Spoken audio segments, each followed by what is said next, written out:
جب میں نے اسے اپنی رحمت کے چن لیا، اسے اپنی بخشش کے لیے چن لیا، تو پھر بھولا بھٹکا نہیں، وہ تو کامیاب شخص تھا۔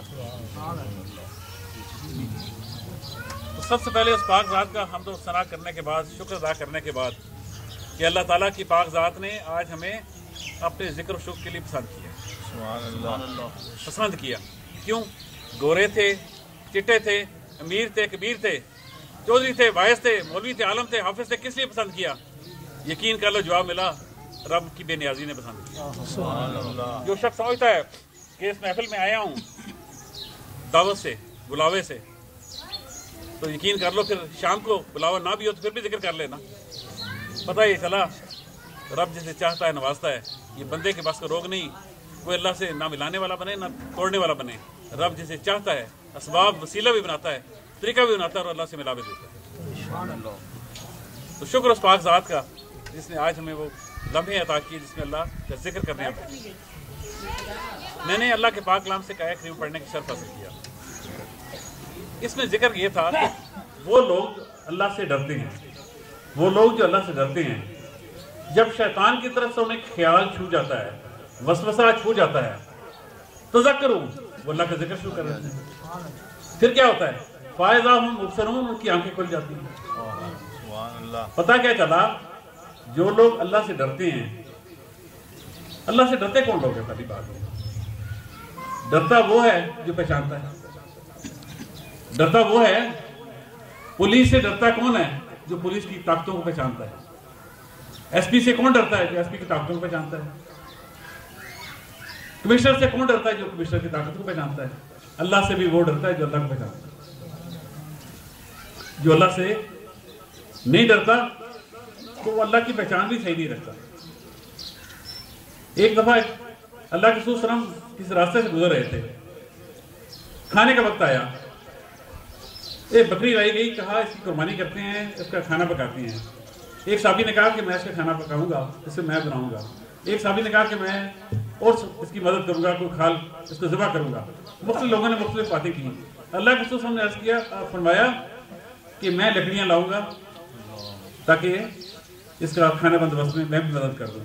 صحابہ نے کہا یا رسول اللہ علیہ وسلم، آپ کی اتنی عظمت، اتنی شان، نبیوں کے امام، ختم النبیین، رب کے محبوب، یہ ہمیں پسند نہیں ہے، آپ ایسا چھوٹا سا کام کریں۔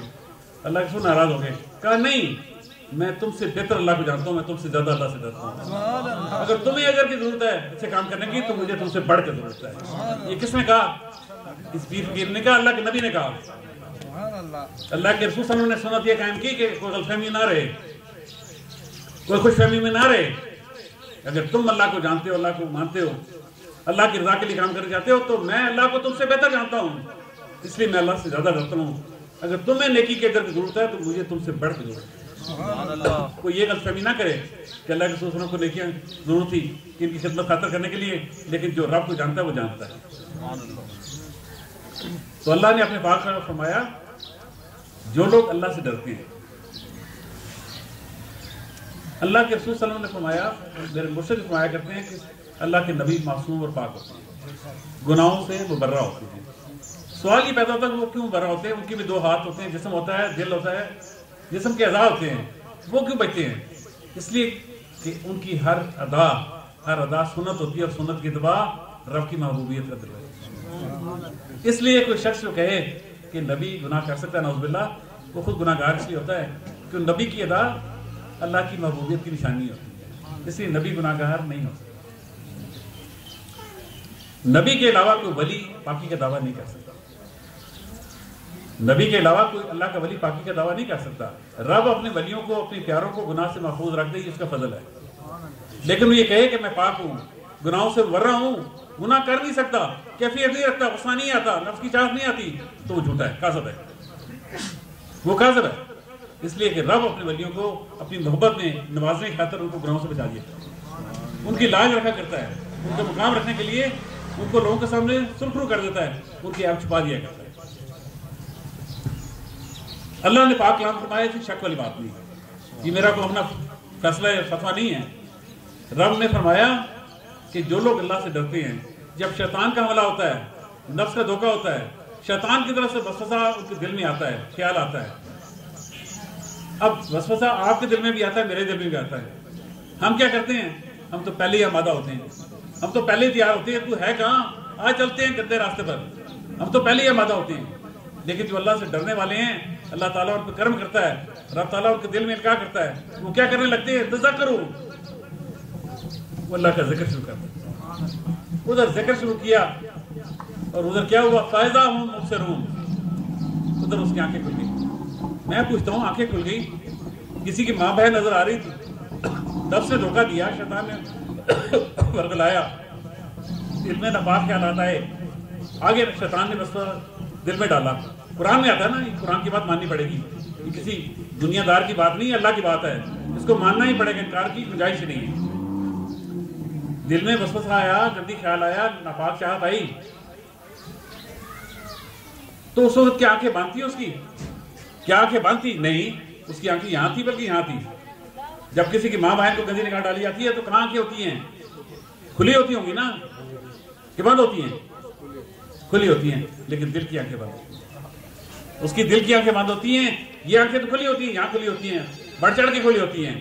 لیکن جب اللہ کا ذکر کرتا ہے فائزہ ہم مبصرون، اللہ تعالیٰ کہتا ہے میں تیرے دل کی آنکھیں کھول دیتا ہوں. اے انیا تیری آنکھیں میں کھول دیتا ہوں. فائزہ ہم مبصرون، تیری آنکھیں میں کھول دیتا ہوں. پتہ یہ چلا اللہ کا ذکر کتنی فضیلت والا، کہ جب تو گمراہی کی طرف بڑھ رہا ہو لیکن کسی زمانے میں اللہ کا ذکر کرنے والا ہے، اللہ سے ڈرنے والا ہے، نیک صحبت میں بیٹھنے والا ہے اور اللہ کے ولیوں کا فیض پانے والا ہے، جب گناہ رغبت کرے گا، کوئی نہ کہے ہم میں سے کہ گناہ حاوی نہیں ہوتا، شیطان حملہ نہیں کرتا، نفس دھوکہ نہیں دیتا، کوئی نہ کہے. یا قاری صاحب بیٹھے، حافظ صاحب، مولوی صاحب، کوئی صاحب کو، کوئی پیر صاحب ہو، فقیر صاحب، کوئی نہ کہے کہ کبھی شیطان نے دھوکہ نہیں دیا، نفس سے دھوکہ نہیں دیا، دل میں غلط خیال نہ آیا، ناراضگی نہ آئی یا کوئی خیال نہ آیا. لیکن اللہ اپنے فضل سے، اس تقوی کے، اس ڈرنے کے خوف کی وجہ سے رب تعالیٰ فرماتا ہے تذکروا.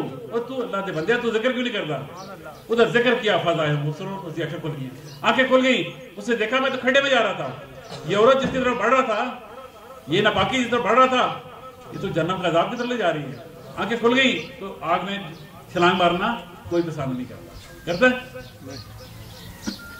حضرت عمر فاروق رضی اللہ عنہ، کیا شان ہے ان کی، جس کے بارے میں میرے نبی فتویٰ دے دیں، جس کے بارے میں میرے نبی پاک صاحب فتویٰ دے دیں، جس راستے سے عمر گزر جائے شیطان راستہ چھوڑ کے نہ جاتا ہے. سمجھ آئی بات؟ ہوئی نا؟ نہ ذکر کیا نہ فکر کیا، عمر کا نام ہی کافی ہے. نہ ذکر کیا نہ فکر کیا، نہ تسبیح پھیری، نہ کچھ اور مسئلہ کیا، عمر گزر جائے راستہ، شیطان ویسے ہی بھاگ جاتا وہاں سے. یہ شان والا ہے عمر فاروق امیر المومنین. اور رب نے انہیں فاروق کا خطاب دیا. رب نے فاروق کا خطاب کیوں دیا؟ حق اور باطل میں فرق کرنے کا شرط کیسے ملا؟ ایک منافق اور ایک یہودی کا جھگڑا ہو گیا کسی مسئلے پر. یہودی نے کہا کہ فیصلہ کراتے ہیں کسی سے، تو میری بات نہیں مانتا، میں تیری بات نہیں مانتا، فیصلہ کراتے ہیں. کہا چلو فیصلہ کرنے چلتے ہیں. تو یہودی نے کہا کہ ایسا کر، تو اپنے نبی کے پاس لے چل، میں اس کا فیصلہ مانتا ہوں. تو کہو سبحان اللہ، نبی کی شان کو یہودی غیر مذہبی مانتے تھے.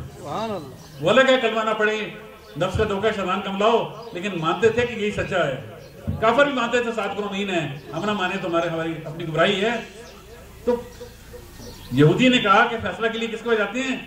تیرے نبی کے پاس جاتے ہیں، ان کا فیصلہ مجھے منظور ہے. منافق کیا کہتا ہے؟ جو نمازیں پڑھتا ہے، ذکر بھی کرتا ہے، بڑی تسبیح بھی کرتا ہے، بڑی باتیں کرتا ہے، کہتا ہے نہیں، تو اپنے جو سردار کے پاس لے جا، جو کہ منافقوں کا سردار تھا، اس کے پاس لے جا. وہ کہتا ہے یار عجیب بندہ ہے تو، کہ میں اپنے سردار کو نہیں جانا چاہتا، حالانکہ ہر بندہ چاہتا ہے اپنے سردار کے پاس جائے، اپنے سردار کے پاس جائے کہ اس سے فائدہ ملے گا. تو یہ بندہ عجیب سا ہے کہ یہ اپنے سردار کے پاس نہیں لے جاتا اور میرے نبی کے پاس آتا ہے. مجھے کیا اعتراض ہے؟ اگر تو میرے نبی کے پاس فیصلہ لینا چاہتا ہے مجھے کوئی اعتراض نہیں. دونوں جاتے ہیں اللہ کے محبوب صلی اللہ علیہ وسلم کے پاس. اللہ کے رسول صلی اللہ علیہ وسلم مسئلہ سنتے ہیں، معاذرہ سنتے ہیں اور فیصلہ یہودی کے حق میں کر دیتے ہیں. فیصلہ کس کے حق میں کرتے ہیں؟ یہودی کے، کہ بھائی تیرا حق ہے، تیرا فیصلہ ٹھیک ہے، اور یہ بندہ غلط ہے، جھوٹا ہے، اس کے حق میں فیصلہ نہیں دیتا. باہر آئے، جب باہر آئے تو وہ منافق کہتا ہے کہ میں نہیں مانتا، میں نہیں مانتا، میں اس فیصلے کو نہیں مانتا. ایسا کرتے ہیں صدیق اکبر کے پاس چلتے ہیں، ایسا کرتے ہیں صدیق اکبر کے پاس چلتے ہیں. صدیق اکبر کو کوئی خبر نہ سنائی, دونوں مسئلے کے لیے چلے گئے. صدیق اکبر کو دونوں نے اپنے قصے سنائے. صدیق اکبر نے سوچا فیصلہ پھر کس کے دیا حق میں؟ یہودی کے حق میں دے دیا. یہودی کے حق میں دے دیا. منافق پریشان کہ بھائی نبی کے پاس گئے تو یہ فیصلہ, صدیق اکبر کے پاس یہی فیصلہ. کہا یہ مسئلہ تو ٹھیک نہیں بنا, چلتے ہیں عمر فاروق کے پاس چلتے ہیں. کس کے پاس چلتے ہیں؟ عمر کے پاس چلتے ہیں. عمر کون؟ جس راستے سے شیطان بھاگ جائے. اس نے کہا عمر بڑا شدت پسند ہے, عمر بڑا شدت پسند ہے. وہ کہتا نام ہی سن کے کافی ہے, شیطان بھاگ جائے, یہودی بھاگ جائے, کافر بھاگ جائیں, گمراہ بھاگ جائیں. جب نبی کا سنے گا تو بات کیا کہ اس کے پاس چلتی ہیں, اس سے فیصلہ لیتی ہیں. عمر فاروق کے پاس جاتی ہیں کیونکہ یہودی کو دیکھ کے وہ نفرت کرے گا, اور جو ظاہر کا مسلمان بنا ہوا ہے, جیسے آج ہم دسویں پکڑ لیں تو بڑے نیک بن جائیں, تو ظاہر کے ویسے بن جائیں ابھی. تو اس نے کہا ظاہری روپ تو میرا مسلمانوں جیسا ہے, تو میرا روپ دیکھ کے عمر خوش ہو جائے گا, میرے حق میں فیصلہ دے گا. عمر کو نہیں جانتا تھا. عمر فاروق کے پاس جاتے ہیں, ماجرا بتاتے ہیں, اور ساتھ ہی وہ یہودی بتاتا ہے کہ جناب عمر فاروق صاحب یہ سن لیں, اس مسئلے کے لیے سب سے پہلے ہم آپ کے نبی کے پاس گئے تھے. کہا انہوں نے فیصلہ کیا دیا؟ کہا میرے حق میں دیا. کہا پھر؟ کہا یہ بندہ نہیں مانا, یہ مسلمان نہیں مانا. تو کہا صدیق اکبر کے پاس چلتے ہیں. ہم اس کے بعد چلے گئے, انہوں نے فیصلہ میرے حق میں دیا. پھر یہ کہتا ہے کہ نہیں یہ بھی ٹھیک نہیں, عمر فاروق کے پاس جاتے ہیں, عمر کے پاس چلتے ہیں, ہم آپ کے پاس آ گئے, آپ فیصلہ دیں. انہوں نے پوچھا, حضرت عمر کا طریقہ تھا دونوں سائڈوں کی بات سنتے تھے, نہیں ایک طرفہ نہیں کہانی سنتے تھے, دونوں کی بات سن کے کہا اچھا ایسی بات ہوئی؟ دونوں نے کہا ہاں. کہتا ہے میں فیصلہ کرنا. اندر گئے, تلوار رہی, گردن کاٹ دی, گردن کاٹ دی. لوگوں نے کہا قتل کر دیا. اس منافق کے رشتہ دار نبی کریم صلی اللہ علیہ وسلم کی خدمت میں چلے گئے کہ دیکھو عمر نے ایک مسلمان کو قتل کر دیا, ایک مسلمان کو قتل کر, نمازیں پڑھتا سی, تسبیح چلاتا تھا, اور بھی بہت کچھ کرتا ہوگا ظاہری طور پہ. عمر نے قتل کر دیا. آپ اللہ کے نبی ہیں, آپ کو حق کے لیے دنیا میں بھیجا گیا ہے, حق کی تعلیم کے لیے بھیجا گیا ہے, فیصلہ دیں. فیصلہ تو یہی ہے قتل کا, کی سزا قتل. اللہ کے سن خاموش ہو گئے, لیکن رب خاموش نہیں رہتا. رب نے آیت نازل کی کہ عمر نہیں, عمر فاروق ہے. یہ حق اور سچ, حق اور باطل کے درمیان فرق کرنے والا ہے. اس دن سے ان کا نام فاروق اعظم بن گیا. سبحان اللہ.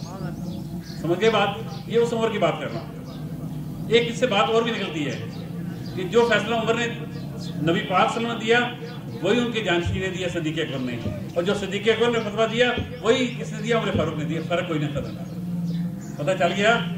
فرق کوئی نہیں, سب ایک ہی رنگ میں رنگے ہوئے تھے. فرق کوئی نہیں. جس کو دیکھو تو دل میں ایمان کی طاقت سراوت کر. تو میں کہہ رہا تھا کہ عمر فاروق کا دور تھا. عمر فاروق مسجد میں نمازیں پڑھایا کرتے تھے. اس زمانے میں امیر المومنین جو ہوتا تھا سب سے نیک ہوتا تھا, متقین ہوتا تھا, اور وہ سب سے آگے کھڑا ہو کے نماز پڑھایا کرتا تھا, درس بھی دیتا تھا, خطبہ بھی دیتا تھا. مسجد میں لوگ نماز بھی آتے تھے, سارے آتے تھے نماز پڑھنے. ایک بڑا خوبصورت چہرے والا شخص, ایک بڑا جوان, خوب روح, دستار بھی ڈالی ہوگی, سنت پہ عمل کرنے والا ہوگا, اور چہرے پہ اللہ کا نور بھی ہوگا, آگے آگے بیٹھا کرتا تھا. عمر فاروق اس سے محبت کرتے تھے, وہ اس سے محبت کرتا تھا. کیوں؟ وہ تو محمد پتر سی, اس لیے اللہ کا نور. درمیان محبت کا راز کیا تھا؟ دونوں اللہ کے چاہنے والے تھے, دونوں نبی کے غلام تھے, اس لیے ایک دوسرے سے محبت کرتے تھے. اللہ اس کے رسول کے ناطے.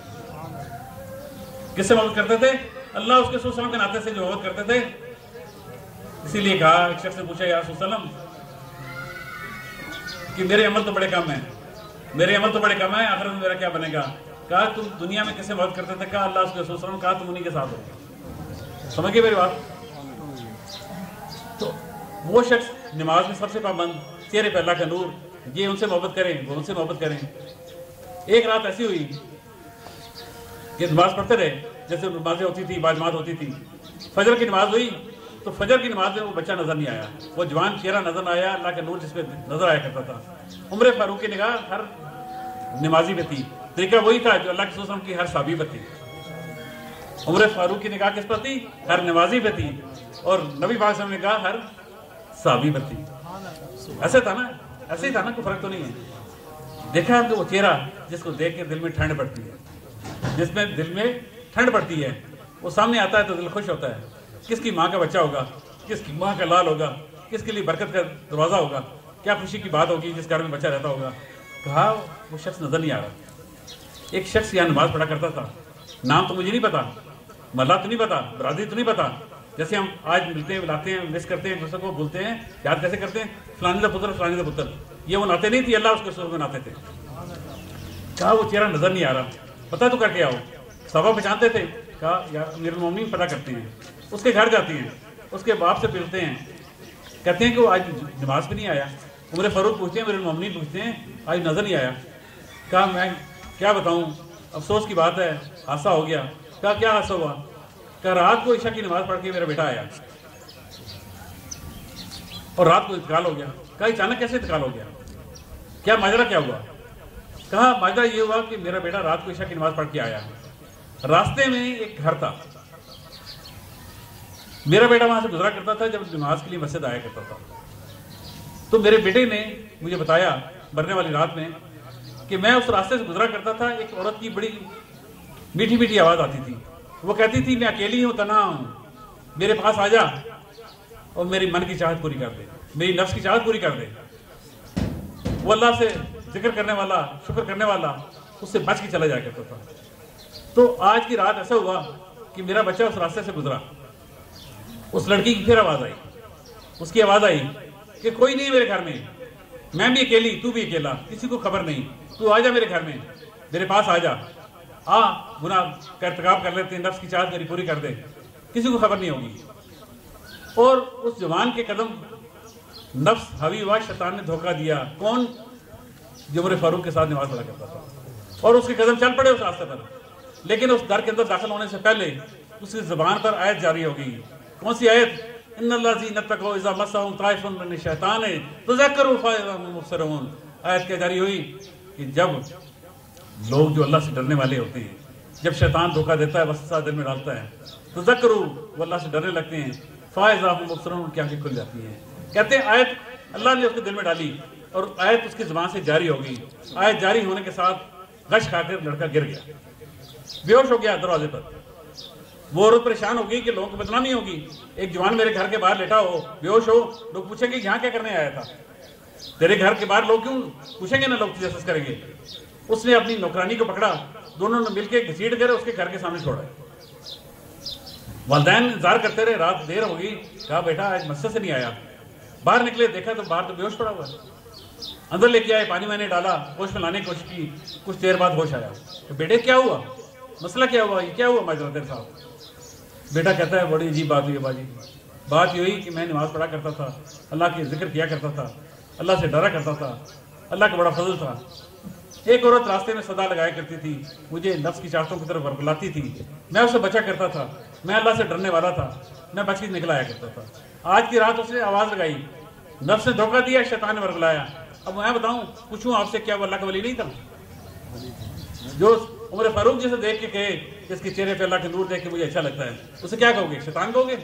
اسے اللہ کا ولی کہو گے نا؟ لیکن کوئی نہ کہے کہ بہت نہیں سکتا. تو پتہ کیا چلا؟ اس نے کہا آج میں بہہ گیا، میرے قدم اڑ گئے، میں اس دروازے کی طرف بڑھا، اچانک رب نے کرم کیا، میری زبان پر آیت جاری ہو گئی کہ جو لوگ اللہ سے ڈرتے ہیں، شیطان ان پہ حملہ کرتا ہے، نفس انہیں دھوکہ دیتا ہے، تو اللہ کا ذکر شروع کرتے ہیں اور پھر ان کی آنکھیں کھل جاتی ہیں. میں نے اللہ کا ذکر شروع کر دیا، میں نے اللہ کا ذکر شروع کر دیا اور میں غش کھا کے گر گیا. باپ نے پوچھا کہ بھائی ایسی کون سی آیت تھی جو سب پڑھی جس سے تو یہ غش آ گیا؟ اس نے آیت دہرائی. آیت دہرانے کی دیر تھی، جگر پھٹ گیا، روح پرواز کر گیا. راتوں رات ہم نے اسے دفن کر دیا. عمر فاروق نے کہا ظالمو، مجھے تو بڑا پیارا تھا بچہ، میں اللہ کے ناطے بڑے پیار کرتا تھا، مجھے رات کو بلاتے. کہا امیر المومنین آپ کے تو بڑی کام ہیں، آپ رات کو بھی کام کرتے ہیں، اللہ کے بندوں کی خدمت کرتے ہیں، دن کو بھی اللہ کے بندوں کی خدمت کرتے ہیں، ہم نے نہیں مناسب سمجھا کہ آپ کو تکلیف دیں، ہم نے راتوں کو دفن کر دیا. امیر المومنین عمر فاروق نے کہا مجھے اس کی قبر پہ لے جاؤ، مجھے اس کی قبر پہ لے جاؤ. قبر پہ لے گئے اور عمر فاروق نے پوچھا، سوال کیا قبر والے سے، اہل قبور سے سوال کیا. کہا کہ میں نے تو یہ پڑھا قرآن میں، وَلِمَنْ خَافَ مَقَامَ رَبِّهِ جَنَّتَانِ، کہ جو رب کے سامنے ڈر گیا تو رب اسے 2 جنتیں عطا کرتا ہے. اندر سے آواز آئی مجھے رب نے 2 جنتیں عطا کر.